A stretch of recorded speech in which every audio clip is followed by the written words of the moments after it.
This is the 1910 Paris Great Flood by Ella Messinger and Kendall Hansen. Paris is the capital and not only the largest city in France, but the most populated. Paris is located in a north-bending arc of the river Seine, which flows through the city. Paris is a relatively flat city, sitting at its lowest only about 35 meters or 114 feet above sea level. This all starts in the winter of 1909, which was a wet winter following an already unusually wet summer.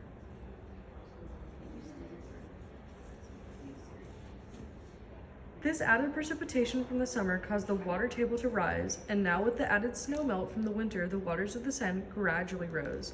The river began to push so quickly that it was hard to determine just how much the river was swelling, and the transportation over the water slowed as it was too rough to dock any boats in the city. On January 1st, 1910, the effects of the flood began. It started when the system that pumped air into the postal system that animated all of the public clocks was submerged. The citizens woke up the next morning to find that the clocks were frozen in time at 10:33 p.m. This, coupled with the water that was now flooded into their basements and into the streets from maintenance holes, was momentarily seen as an interesting oddity. But the effects of this new isolation were yet to impact many, as the transportation system and the electricity and heating systems had also failed. The beginning of the flood took out the new metro system that Paris had just recently developed, causing the city to go back to relying on carriages. But as the water continued to rise over the following days, this became unsustainable. After an attempt to build bridges along the city to avoid the water, the citizens of Paris became stranded on the top levels of unflooded buildings and had to navigate by boat. The new sanitation system failed, and tons of trash began to travel down the Seine into neighboring towns. The flood continued rising until January 28th, when it finally hit its peak and started receding. The flood did not fully recede until March 15th, 1910, and the effects of the flood were felt for months after.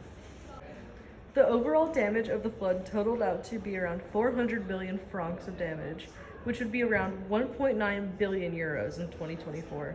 The biggest impacts of this flood were felt by the poorer suburbs, but more remarkably, no deaths were reported.